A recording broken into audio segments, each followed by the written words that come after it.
we in the UK still hope that diplomacy and dialogue may yet succeed. But we also have to be unflinchingly honest about the situation today, when over 130,000 Russian troops are gathering on the borders of Ukraine, and when more than 100 battalion tactical groups threaten that European country. We must be united against that threat, because we should be in no doubt what is at stake here.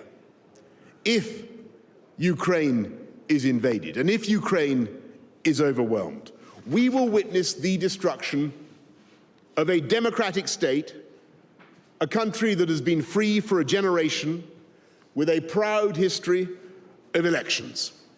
And every time that Western ministers have visited Kiev, we've assured the people of Ukraine and their leaders that we stand foursquare behind their sovereignty and independence. How hollow, how meaningless, how insulting those words would seem if, at the very moment when their sovereignty and independence is imperiled, we simply look away. If Ukraine is invaded, the shock will echo around the world. And those echoes will be heard in East Asia, they will be heard in Taiwan. When I spoke to the Prime Ministers of Japan and Australia this week, they left me in no doubt that the economic and political shocks will be felt on the far side of the world. So let me be clear about the risk. The risk now is that people would draw the conclusion that aggression pays and that might is right. So we should not underestimate the gravity of this moment and what is at stake. As I speak to you today, we do not fully know what President Putin intends, but the omens are grim, and that is why we must stand strong together. The UK has worked with the European Union and the United States to put together the toughest and strongest package of sanctions. And I spoke recently to President Ursula von der Leyen to discuss the measures prepared by the EU in closest coordination with our own. And if Russia invades its neighbor, we will sanction Russian individuals and companies of strategic importance to the Russian state. And we will make it impossible for them to raise finance on the London capital markets. And we will open up the matryoshka dolls of Russian-owned companies and Russian-owned entities to find the ultimate beneficiaries within. And if President Putin believes that by these actions he can drive NATO back or intimidate NATO, he will find that the opposite is the case. Already the UK and our allies are strengthening the defences of the eastern flank of NATO. We're increasing the British contribution to exercise cold response by sending our newest aircraft carrier, HMS Prince of Wales, and 3 Commando Brigade. We're doubling our presence in Estonia to nearly 2,000 troops. We've increased our presence in Poland to 600 troops by sending 350 Marines from 4-5 Commando.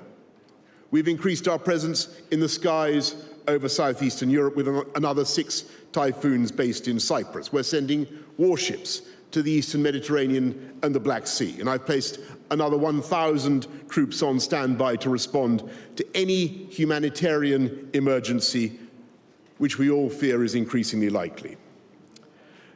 And while the most alarming and the most visible threat is the massing of Russian land forces on Ukraine's borders, look at the naval buildup in the Black Sea, which threatens to blockade Ukraine. Look at the massive cyber attacks and the incoming tide of disinformation.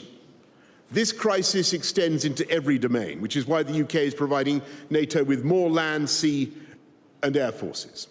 And it is because we feared a crisis like this that we were already engaged in the biggest increase in defense investment for a generation, spread across conventional capabilities and the new technologies that are ever more important to our collective defense. And I'm proud to say that since Russia invaded Ukraine for the first time and annexed Crimea in 2014, we have been helping Ukraine, training 22,000 troops, and in recent months in response to the threat, we have been among the nations to send defensive weaponry in the form of 2,000 anti-tank missiles. And I'm glad that we've been joined in this by the United States, by Poland, and by our Baltic allies.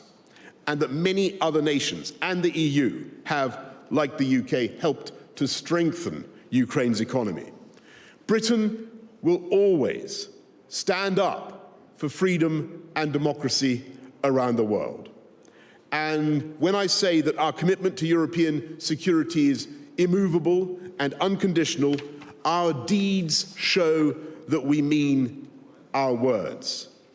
We are making the biggest contribution of NATO to NATO of any European ally because we understand the importance of collective security. And just as our European friends stood by us after the Russian state used chemical weapons in Salisbury, used a chemical weapon in Salisbury, so Britain will stand by you.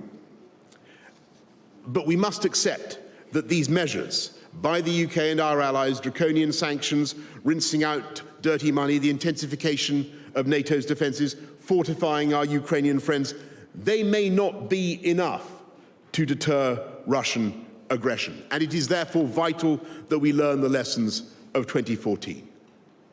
Whatever happens in the next few days and weeks, we cannot allow European countries to be blackmailed by Russia. We cannot allow the threat of Russian aggression to change the security architecture of Europe. We cannot permit a new Yalta, a new division of our continent into spheres of influence.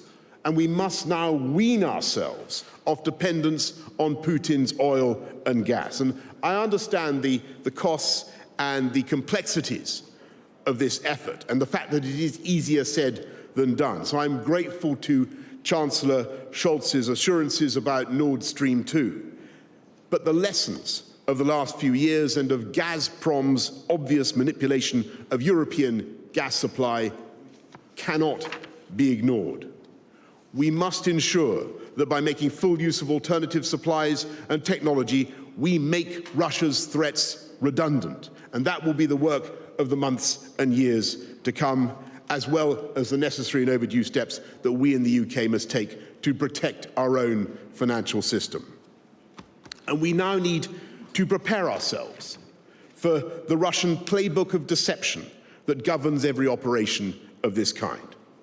There will be a cascade of false claims about Ukraine intended to spread confusion almost for its own sake. And even now there are plans being laid for staged events, spinning a web of falsehoods designed to present any Russian attack as a response to provocation.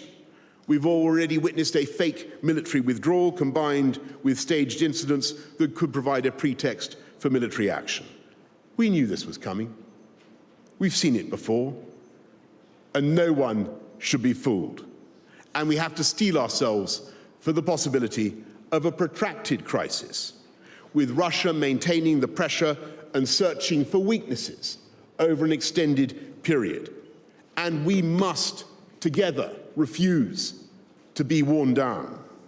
What Europe needs is strategic endurance, and we should focus our energies on preserving our unity and on deepening transatlantic cooperation. But for that to work, we must also be prepared to devote the necessary resources to carry a greater share of the burden of preserving our continent's security and to demonstrate that we are in it for the long haul. For now, we should continue to do everything we can to pursue the path of peace and dialogue. There is a way forward if President Putin is minded to take it. There is a discussion to be had about the threats that he claims to see, because in reality, as we all know, those threats are an illusion. They are the product of the Kremlin's chronic but misguided view of NATO as a supposedly encircling and intimidating alliance. That is not NATO's function. NATO is a peaceful and a defensive alliance. And we are willing to work with President Putin to demonstrate that point and to give him the assurances that he may need. We could point out that until he invaded Ukraine for the first time in 2014, NATO did not permanently station any troops anywhere east of Germany. And it was as recently as 2017 that the US, the UK, and other NATO allies established the enhanced forward presence to protect Poland and the Baltic states. And even then, the total deployment of fewer than 5,000 troops posed no conceivable threat to Russia. And it is only in the last few weeks, in response to the current crisis, that we have dispatched reinforcements, though still in numbers that constitute no possible threat. Until 2014, European allies were cutting their defense budgets and shrinking their armed forces, perhaps faster than was safe or wise. And to the extent that this has changed, it is because of the actions of President Putin and the tension that he has created. If NATO forces are now closer to Russia's border, it is in response to his decisions and the justified concerns they have provoked among our allies. And there are many things said about what may or may not have been said in the closed-door meetings of 3 decades ago as the Berlin Wall fell and Germany was reunited. But there is no doubt that we all agreed legal obligations to protect the security of every country in Europe. And what happened in those amazing years was the dissolution of the Iron Curtain and the fulfillment of the vision of a Europe whole and free. It was one of the most incredible moments of my lifetime, as nations at the heart of our continent regained their liberty and their sovereign right to control their own destiny and seek their own alliances. We will not abandon the hope and impulse of that era, made possible by the courage of millions of ordinary Europeans. And that's why NATO opened its doors to 14 states after 1999, and we cannot allow our open door to be slammed shut. But if dialogue fails, and if Russia chooses to use violence against an innocent and peaceful population in Ukraine, and to disregard the norms of civilized behavior between states, and to disregard the Charter of the United Nations, then we at this conference should be in no doubt that it is in our collective interest that Russia should ultimately fail and be seen to fail. I believe that in preparing to invade Ukraine, a proud country whose armed forces now exceed 200,000 personnel, considerably more expert in combat today than in 2014, President Putin and his circle are gravely miscalculating. I fear that a lightning war would be followed by a long and hideous period of reprisals and revenge and insurgency. And Russian parents would mourn the loss of young Russian soldiers who, in their way, are every bit as innocent as the Ukrainians now bracing themselves for attack.